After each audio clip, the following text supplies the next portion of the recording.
মা, তোর মাথা বেগুনের মতো হয়ে গেছে কেন? আমারে তেঁতুল তলার রাক্ষসী অভিশাপ দিছে। আমি লড়তে পারতাছি না, আমারে বাঁচাও। ওই রাক্ষসী, আমার মাইয়ারে ছাইরা দে, আমি এই গাছ উপড়ায় ফেলমু। গায়ের জোরে কাজ হইব না। যদি মেয়েরে বাঁচাতে চাস তাইলে পাতালপুর থেকে জাদুর পানি নিয়ে আয়। জাদুর পানি তো আনমুই, তার আগে তোরে পেদানি দিয়া লই। তুই আমার দাঁত ভাঙছাস, আমার সাধের গাছাও জ্বালাইয়া দিছাস। এর প্রতিশোধ আমি নিমু। রাক্ষসী পালাইছে, কিন্তু সময় কম। পাতালপুর, দরজা খোল। পাতালপুরে আসার সাহস পাইলি কই? জান নিয়া ভাইগা যা, নাইলে পয়সা ফালামু। তোর লগে পেঁচাল পাড়ার টাইম নাই।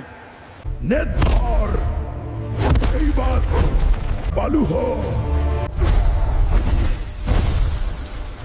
কইছিলাম না প্রতিশোধ নিমু। এখন তোর লাগা কেউ আর